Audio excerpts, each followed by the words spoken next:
So now we're gonna do a problem that's a little bit harder, but it's not too difficult. And once you get the hang of it, these problems are gonna be just as easy. Okay.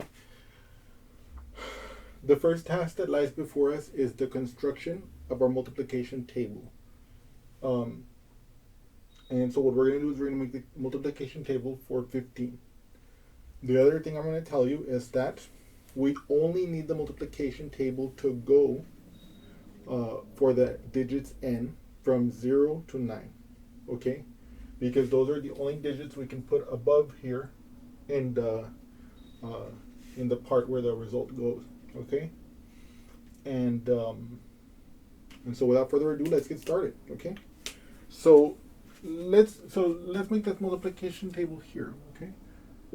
Okay, so n, we're gonna have to go 0, 1, 2, 3, 4, 5, 6, 7, 8, 9. And by the way, so I want you guys to watch this video because basically what I'm gonna do is I'm gonna show you long division via this example, okay? Okay. And I'm going to introduce something new as well to this example, so I really want you guys to pay attention. So let's do this together. So I have my possible ends here. Whenever you're doing long division and you're going to make a multiplication table for a number you're not familiar with, you only need to go with n from 0 to 9. You don't need any more digits than that. You're going to see why in a moment. Number 2, with the column. The column is going to be, of course, 15 times n. Of course, the first two are easy, 0 and 1, right? Because 0 times any number is 0, and 1 times any number is that number. So 15 times 1, because here n is 1, is 15.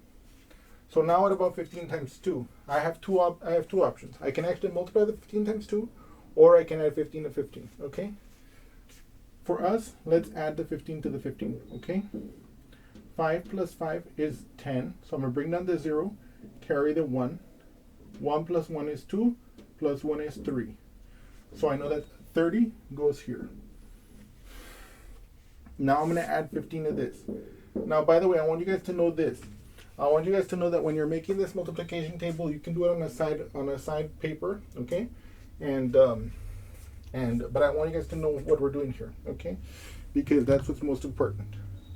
So what is 0 plus 5? That's 5. What is 3 plus 1? That's 4, okay? So that's 45. I'm going to add 15 again. 5 plus 5 is 10. So I bring down the 0 and carry the 1. 1 plus 4 is 5. Plus 1 is 6. Okay. 6. Plus 15 again, right? 0 plus 5 is 5. 6 plus 1 is 7. Okay. I add 15 again. Okay. 5 plus 5 is 10. Now, what does 10 mean? 10 means 1 10 and 0 units. That's why we bring down the 0 here, because this is the units column. And that's why I bring the 1 over here, because it goes now in the tens column. 1 plus 7 is 8, plus 1 is 9. That's 90. Okay?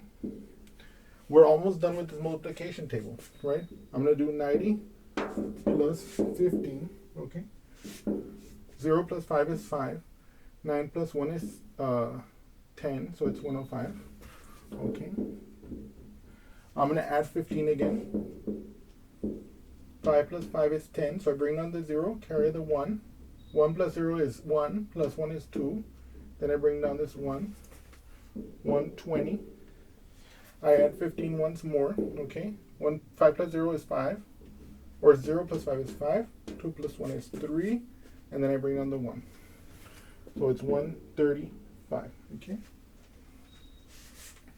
So we have now completed our multiplication table.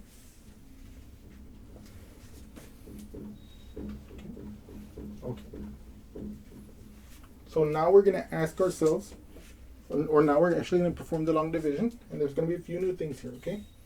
So I ask myself, how many times does 15 go into 2? It doesn't. How many times does 15 go into 24? Aha. It goes in. We look at our table. 50 times 0 is 0. 15 times 1 is 15. 15 times 2 is 30. 30 is too big. 15 is the biggest multiple of 15 that can fit into 24. So I go in once.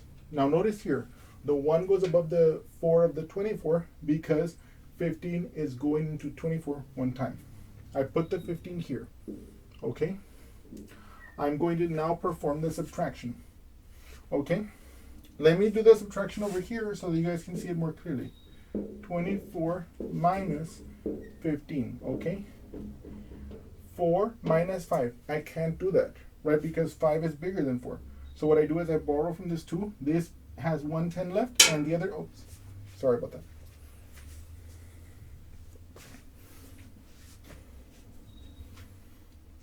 This has, when I have a 2 in the tens place, when I borrow from it, that's why it becomes 110 left, and 110 goes over here, and that's why that becomes a 14.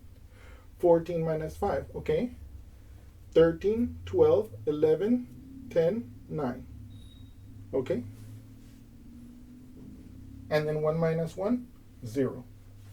So I know that this becomes just 9. Okay? Now, here's where it becomes different. There's more stuff over here. So what I do is I bring down the next digit. Now notice I only brought down one digit. And in fact, even if there were more numbers here to bring down, I would only bring down one digit at a time. Now I ask the next question.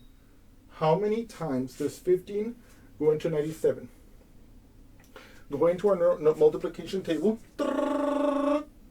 I see that it goes in 6 times. Okay? So, and I know that 6 times 15 is 90. Okay? Right? So I put my digit there, then I do 6 times 15, and I got 90. And now I'm going to perform the subtraction. Okay?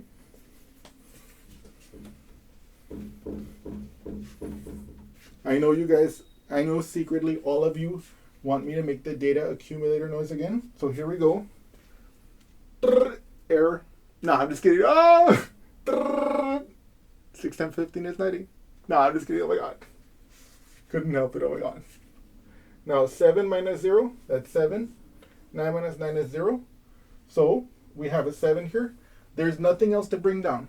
Okay? So I can stop right here and I can reinterpret this as follows. Okay?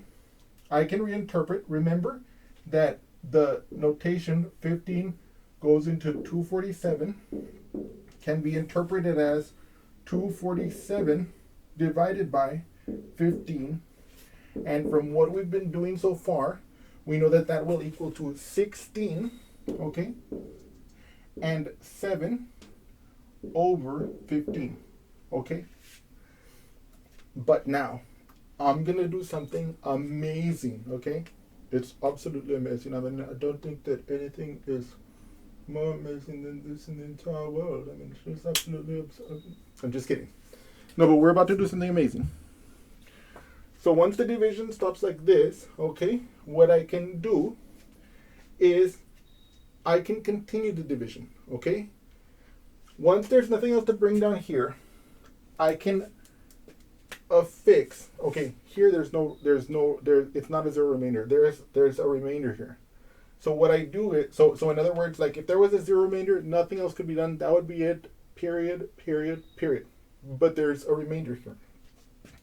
So the way we're going to continue this is we're going to affix a decimal place here. Okay? And by the way, when you're doing these problems for the first time, I recommend you guys use a different color if possible. Okay, you don't have to. Okay, you put your decimal place. Okay? And then once you put your decimal place, you can affix a 0. Okay, and then I can bring this 0 down. Okay, and so now I can ask myself the question, how many times does 15 go into 70? And I can go over here to my multiplication table. It goes in 4 times. Okay, because 4 times 15 is 60. Okay, and now I can ask 0 minus 0, that's 0. 7 minus 6 is 1. Okay? And so at this step, I have 10 remainder. But because I already affixed the decimal place, I can add another 0 as if by magic, and I can drop it, and I can continue effectuating this division. I can ask myself, how many times does 15 go into 100? And using my table, I can see that it's 6 times, because 6 times 15 is 90. Okay. Okay. And now I can perform this subtraction. I ask myself, what is 0 minus 0? Okay, that's 0. Okay. What is 0 minus 9? I can't do that. So I borrow from this. This becomes a 0. This becomes 10. 10 minus 9, that's 1. Okay. Then I bring down another, I affix another 0, and I bring down the 0. It's 100 again. So we can see we're going to put another 6, right? Which is going to give us 90 again. So we can see that that pattern is going to repeat. Okay. So in other words, it's going to be 6. That's going to become 90 again. It's going to become 10 again. And so we know it's going to repeat. So this 6 is going to repeat forever. Okay. So the way I would write that is like this. I would say 16.46. And then there's this special line. And that line means that the decimal place 6 will repeat forever. And if it had been something else that repeated, like let's say it had been 0.4676767, then here it would have been 16.4, and then the 67 would be under the bar, okay? But so what I want you to realize now is that now we've learned how to extract the decimal representation of a number, okay? And this is going to be very important for us later. And it's going to give us a new language for describing these numbers. Okay. We're going to do a few more examples like this, and then I hope you guys have enjoyed this example, and I'll see you again soon.